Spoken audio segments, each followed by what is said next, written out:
Il y a 4 mois, j'ai quitté Notion et dans cette vidéo, je vais vous expliquer pourquoi. La première raison, c'est que Notion est lent. Mais ce n'est pas l'unique raison qui me pousse à arrêter d'utiliser Notion. Le problème avec Notion, c'est qu'on ne peut pas appliquer l'effet cumulé à nos connaissances. Donc reste bien jusqu'à la fin parce que cette vidéo a le potentiel de complètement changer ta manière de traiter tes connaissances ou au moins de te faire changer d'outil. Mais bon, si tu utilises déjà Notion, tu es au moins plus intelligent que 80% des personnes qui lisent sans rien retenir ou alors qui ont un plan sans vraiment le suivre. Mais on ne va pas se contenter d'être dans les 20%.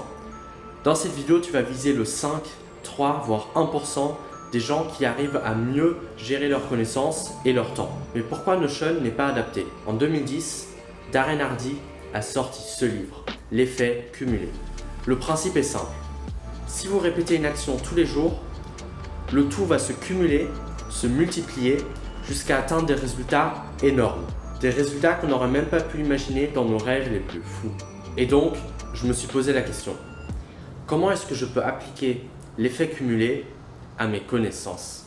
Le problème avec Notion, c'est qu'une fois qu'on a noté une idée, un résumé de livre, un concept spécifique, il n'est ni stocké dans notre mémoire, ni à d'autres dossiers qui peuvent se cumuler. Ça fait qu'on se retrouve dans un cercle infernal entre apprendre, utiliser, oublier. Apprendre, utiliser, oublier.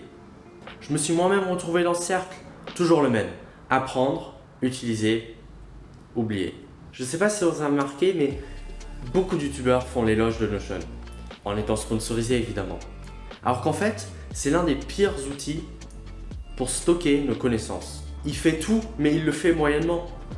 On finit par devenir dépendant d'un seul outil qui fait tout de façon médiocre. On ne peut même pas transférer ses notes vers un autre outil. On se retrouve prisonnier d'un outil qui n'est pas fiable, sans parler de la sécurité.